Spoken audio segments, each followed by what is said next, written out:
நமச்சிவாய வாழ்க. அக்டோபர் மாதத்தில் மேச ராசிக்காரர்களுடைய ராசி பலன் எவ்வாறு இருக்கிறது என்பதை பற்றி பார்க்கலாம். இந்த மேச ராசி என்று வரும்பொழுது அவருடைய துரிதத்தன்மையும் வேகத்தன்மையும் கொண்டு காணப்படுவார்கள். எதையும் முன்பாகவே செய்ய வேண்டும் என்று அரவணைப்பாகவும் அதே ஞான உத்திகளையும் கையாளுவார்கள் இவர்கள். அக்டோபர் மாதத்தில் அதாவது ராசிநாதன் அதாவது மேச ராசிக்காரருடைய ராசியுடைய அதிபதி செவ்வாய் பகவான் 7ஆம் இடத்திலிருந்து அதாவது துலாம் வீட்டிலிருந்து நேராக 7ஆம் பார்வையாக பார்ப்பதனால் இந்த மாதத்தில் அந்த வீட்டை பார்ப்பதனால் மிகவும் அற்புதமான பலன்கள் கொடுக்க காத்திருக்கிறது என்று வருகிறது. இதன் அடிப்படையில் நன்மை கூடுதலாக இருக்கிறது. 1 ராசியை பார்க்கிறது, 2 ராசி அதாவது 2ஆம் இடத்தையும் பார்க்கிறது, வருமானம் என்ற ஸ்தானத்தையும் பார்க்கிறது. மிகவும் அற்புதமான ஒரு அமைப்பாகவும் அதாவது 4ஆம் பார்வையாக 10ஆம் இடம் தொழிற்ஸ்தானத்தையும் பார்க்கிறது. இதன் அடிப்படையில் மிகவும் இந்த மாதம் பொற்காலமாக அமையக்கூடிய வாய்ப்பு இருக்கிறது என்பதை எடுத்து காட்டுகிறது. 10ஆம் இடம் அதாவது 10ஆம் இடம் என்று சொன்னால் கர்மஸ்தானம், அதாவது தொழில் செய்யக்கூடிய இடத்தினுடைய அமைப்பு. அதாவது தொழில் எவ்வாறு இருக்கும், தொழில்நிலை இந்த மாதத்தில் எவ்வாறு இருக்கும் என்பதை பற்றி தெரிந்து கொள்ளக்கூடிய இடம். 10ஆம் இடத்து அதிபதி என்று சொல்லக்கூடிய சனி பகவான் ராசிக்கு 12ஆம் இடத்திலே இருக்கிறார். அந்த வீட்டை செவ்வாய் பகவான் பார்க்கிறார். உச்ச வீட்டு அதிபதி அதை பார்க்கும் பொழுது இவர்களுக்கு நன்மையான அமைப்பு அமைய காத்திருக்கிறது என்று எடுத்து காட்டுகிறது. தொழில் வகை சிறிய தொழிலோ பெரிய தொழிலோ நடுத்தர தொழிலோ எவ்வகை தொழிலாக இருந்தாலும் தொழிலின் அடிப்படையில் நன்மை பெற காத்திருக்கிறது. பொதுவாக முதலீடு செய்யலாமா என்று பார்க்கும்போது முதலீடுக்கான அமைப்பு இப்போதுக்கு தருணம் இல்லை என்று சொல்கிறது. கொடுக்கப்பட்ட ஆர்டரின் அடிப்படையில் லாபம் கிடைக்கிறது. மிக பெரும் ஆர்டர்கள் கிடைக்கக்கூடிய வாய்ப்பு இருக்கிறதா என்று பார்க்கும்போது இந்த மாதத்தில் அற்புதமான ஆர்டர் கிடைக்கக்கூடிய அமைப்பும் தொழில் நிலையில் மேன்மை அடையக்கூடிய அமைப்பும் இந்த மாதத்தில் இருக்கிறது என்பதை எடுத்து காட்டுகிறது. வேலை என்று வருகின்றோம். வேலை என்ற அடிப்படையில் வரும்பொழுது ராசிக்கு 6ஆம் இடம்தான் வேலையை சொல்லக்கூடிய இடம். அந்த இடத்தில் இருக்கக்கூடிய கிரகம் சூரிய பகவான் புதன் பகவான். அந்த வீட்டினுடைய புதன் பகவான் உச்சம் பெற்று காணப்படுகிறார். ஆகவே வேலையில் மிகவும் அற்புதமான உயர்வோ அல்லது வேலை இன்கிரிமெண்ட்டோ இந்த மாதத்தில் கிடைக்கக்கூடிய வருமானத்தின் அளவு குறையாத தன்மையை ஏற்படுத்துவதாக எடுத்து காட்டுகிறது. சனி பார்வையின் அளவின் அடிப்படையில் சற்று பணம் கிடைப்பது தாமதமோ அல்லது கொஞ்சம் கிடைக்கலாமே தவிர வேலையின் அளவு உச்சத்தை எடுகிறது. நீங்கள் போன மாதம் அல்லது இது வாழ்க்கையின் சரித்திரத்தில் இருக்கக்கூடிய அமைப்பின் அடிப்படையில் பார்த்தால் இந்த மாதத்தில் அதிகமாக கிடைக்கக்கூடிய அமைப்பு தான் இருக்கிறதே என்பதை எடுத்துக்காட்டுகிறது. கார்ப்பரேட் நிறுவனமாக இருந்தாலும் சரி, அரசு சார்ந்த நிறுவனமாக இருந்தாலும் சரி, இவற்றின் அடிப்படையில் சில பிரச்சனைகளை ஏற்படுத்தக்கூடிய அமைப்பு அங்கே இருக்கிறது. கவனமாக இருந்து மேல் அதிகாரிகளுடைய நன்மதிப்பை பெறுவது நன்று. 2ஆம் இடம் என்றால் குடும்பம், தனம், வாக்கு என்ற அடிப்படையில் வருகின்றோம். இப்போ குடும்பம் என்று வரும்பொழுது குடும்பத்தின் தன்மை நன்றாக இருக்கிறதா என்று பார்க்கும் பொழுது குடும்பத்துடைய நபர்களுக்கோ அல்லது குடும்ப ஜாதகருக்கோ ராசிக்காரருக்கோ நன்மையாக இருக்கிறதா என்றால் நன்மையாக இருக்கிறது. ஏன் என்ற கேள்வியின் அடிப்படையில் பார்க்கும் பொழுது அந்த ராசியினுடைய நாதன் அந்த 8ஆம் பார்வையாக 2ஆம் இடத்தை பார்ப்பது மூலம் நன்மை கூடுதலாக இருக்கிறது. அங்கே சனி பகவானும் பார்வை ஏற்படுகிறது.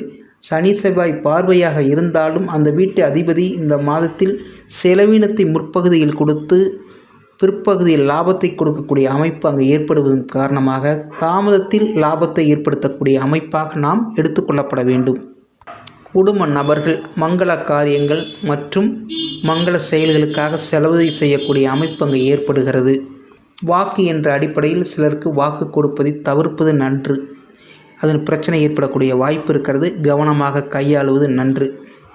தனம் என்று வரும்பொழுது தனம் என்றால் வருமானத்தினுடைய அளவு இந்த மாதத்தில் அதிகமாகத்தான் இருக்கிறது. இருந்தாலும் பிற்பகுதியில் வருகிறது. முற்பகுதியில் செலவினத்திற்கு தட்டுப்பாடு ஏற்படக்கூடிய அமைப்பு தான் இருக்கிறது. ஆகவே கவனமாக நீங்கள் அதற்காக கடன் வாங்குவதை சற்று குறைவாக ஏற்படுத்திக் கொள்வது நன்று. 3ஆம் இடம் என்றால் என்ன? முயற்சி. இவர்கள் செய்யக்கூடிய வேலையினுடைய வேகத்தினுடைய அளவு அதன் அடிப்படையில் நன்மை. மூன்றாம் இடம் முயற்சி இருக்கிறதா என்று பார்த்தால் மூன்றாம் இடத்தில் குரு பகவான் இருக்கிறார். அந்த வீட்டு அதிபதியாக வரக்கூடிய புதன் பகவானும் உச்சம் பெற்று காணப்படுகிறார். ஆகவே நன்மை மிகுதியாக இருக்கக்கூடிய அமைப்பு இருக்கிறது.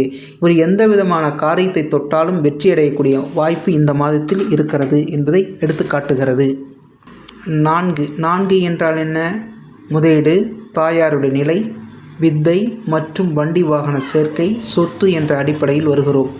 முதலீடு என்று சொன்னால் இந்த மாதத்தில் முதலீடு இடுவது நன்றா என்று பார்த்தால் முதலீடு நாம் செய்து கொள்வது நன்றாகத்தான் இருக்கிறது. ஏன்? அங்கு 4ஆம் இடத்து இருக்கக்கூடிய அமைப்பு நன்னிலையில் இருக்கிறது. ஆகவே புதன் பகவானுடைய வாழ்க்கை கடனை ஏற்படுத்துகிறது.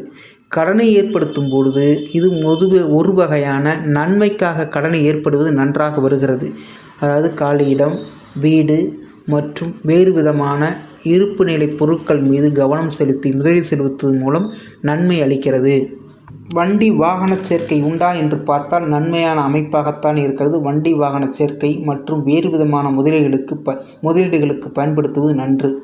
ஒரு சிலருக்கு வீடு கட்டக்கூடிய அமைப்பும் அல்லது பழைய வீடு வாங்கக்கூடிய நிலையும் ஏற்படும். அது நன்மையான அமைப்பாகவே பார்க்கப்படுகிறது. 5ஆம் இடம் குழந்தை, அதாவது திருமணமானவர்களுக்கு இந்த மாதத்தில் திருமணத்தினுடைய அமைப்பின் அடிப்படையில் குழந்தை பாக்கியத்தை ஏற்படுத்துகிறது புதுமண தம்பதியர்களுக்கு. ஒரு சிலருக்கு நீண்ட காலமாக குழந்தை பாக்கியம் தள்ளி போடக்கூடிய அமைப்பு இருக்கும். அவர்களுக்கும் இந்த மாதத்தில் ஏற்படக்கூடிய அமைப்பாகவும் பார்க்கப்படுகிறது. ஒரு சிலருக்கு 2வது குழந்தை அப்படி என்ற அடிப்படையில் வருகின்றோம். அது எப்படி என்று ஏற்படுகிறது என்று ஒரு சிலர் தாமதப்படுத்தி குழந்தை பெற்றுக்கொள்ளலாம் என்ற எண்ணத்தில் இருப்பவர்களுக்கும் குழந்தை பாக்கியத்தை தரக்கூடிய அமைப்பு இந்த மாதத்தில் இருக்கிறது என்பதை எடுத்து காட்டுகிறது. சரி, குலதெய்வத்தினுடைய அருள் என்ற அடிப்படையில் பார்க்கும்போது நன்மையான அமைப்பாகவே பார்க்கப்படுகிறது. ஏனென்றால் கேது பகவான் அடிப்படையில் இருக்கும் பொழுது குலதெய்வத்தினுடைய அருள் அங்கு நல்லாவே கிடைக்கக்கூடிய அமைப்பாகவே இருக்கிறது. பூர்வீக சொத்து என்று வருகின்றோம். பூர்வீக சொத்தில் ஒரு சிலருக்கு பிரச்சனை ஏற்படுகிறது. ஏன் என்று பார்க்கும் பொழுது அங்கு கேது பகவானுடைய செயலின் அடிப்படையில் அங்கு தீமை ஏற்படுவதனால் குலதெய்வத்துடைய அதாவது பூர்வீக சொத்தில் ஏற்படக்கூடிய பிரச்சனை ஏற்படுகிறது. அந்த வீட்டு அதிபதியாக இருக்கக்கூடியவர் கூட அந்த வீட்டிற்கு 2ஆம் இடத்திலே அந்த இருக்கக்கூடிய அந்த சிம்ம வீட்டிற்கு கன்னி வீட்டிலே இருக்கிறார். ஆகவே கன்னி வீட்டிலிருந்து பார்க்கும்போது அது விரயஸ்தானமாக வருவதனால் சில பிரச்சனை ஏற்படக்கூடிய அமைப்பு இருக்கிறது. ஆகவே கவனமாக கையாளுவது நன்று.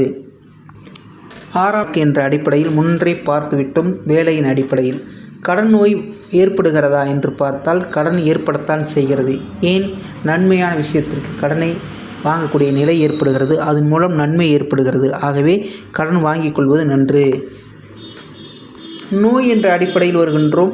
அங்கு நோய்க்கான அமைப்பு என்று பார்த்தால் சனி பகவானுடைய பார்வையினால் ஒரு சிலருக்கு நோயினுடைய தாக்கத்தின் அளவினால் ஒரு சிலருக்கு நோய்த்தன்மை கூடுகிறது. அல்லது குடும்பத்து நபர்களுக்கோ செலவிடக்கூடிய அமைப்பு ஏற்படும். அங்கு பிரச்சனை, அதாவது வம்பு வழக்கு சண்டை ஏதாவது இருக்கிறதா என்று பார்த்தால் அதன் அடிப்படையில் பார்க்கும் பொழுது அது அந்த அளவுக்கு பிரச்சனை ஒரு சிலருக்கு ஏற்படவில்லை. ஆனாலும் அந்த இடத்தின் அடிப்படையில் சில பிரச்சனைகள் ஏற்படத்தான் செய்கிறது. கவனமாக கையாளுவதும் போலீஸ் ஸ்டேஷன் போகக்கூடிய நிலை இடத்தின் வகையில் ஏற்படும். கவனமாக கையாளப்பட வேண்டும். 7ஆம் இடம் களத்திரஸ்தானம், அதாவது களத்திரம் என்றால் என்ன? திருமணம் அமையக்கூடிய அமைப்பு. அதன் அடிப்படையில் பார்க்கப்பட்டால் ஒரு சிலருக்கு திருமண வாய்ப்பை கூடி வரக்கூடிய அமைப்பு இருக்கிறது. ராசிநாதனும் அவ்விடத்தில் இருப்பதனாலும் மற்றும் வேறு சில காரணத்தின் அடிப்படையிலும் இந்த மாதத்தில் சிலருக்கு திருமணம் கூடி வந்து திருமணத்தை பண்ணக்கூடிய அமைப்பு அங்கே இருக்கிறது. ஒரு சிலருக்கு நீண்ட காலமாக திருமண வாய்ப்பு தள்ளி போய்கொண்டே இருப்பவர்களுக்கு இந்த மாதத்தில் பேசி திருமணம் செய்யக்கூடிய அமைப்பு அங்கே ஏற்படுகிறது. ஏனென்றால் ராசிநாதன் 7ஆம் இடத்தில் இருப்பதனாலும் குரு பார்வையில் பார்ப்பதனாலும் அற்புதமான ஒரு அமைப்பின் அடிப்படையில் திருமண வாய்ப்பு கூடி வருகிறது. நண்பர்கள் வகையில் நன்மை ஏற்படுகிறது. சமுதாயம் என்ற அடிப்படையில் பார்த்தால் இந்த 7ஆம் இடம் சமுதாய தொடர்பு எவ்வாறு இருக்கிறது என்று பார்க்கும் பொழுது அரசியல்வாதிகளின் அடிப்படையில் நன்மை ஏற்பட்டு அங்கு ஒரு சிலருக்கு அதிகமான நன்மை ஏற்படக்கூடிய அமைப்பு இருக்கிறது அரசியல்வாதிகளுக்கு. 8ஆம் இடம் என்று வருகின்றோம். ஆயிலம் அதிர்ஷ்டம் என்ற அடிப்படையில் அதிர்ஷ்டம் கூட்டி வரக்கூடிய அமைப்பாக பார்க்கப்படுகிறது. 8ஆம் இடத்தை குரு பார்வையின் 8ஆம் இடம் அங்கு வரும்பொழுது 8ஆம் இடம் செவ்வாய் வீடாக வருகிறது. செவ்வாய் 7ஆம் இடத்தில் இருக்கிறார், குரு பார்வை இருக்கிறார். ஆகவே அவர்களுக்கு நோய்த்தன்மை ஏற்பட்டாலும் விலகி செல்லக்கூடிய அமைப்பு ஏற்படுகிறது.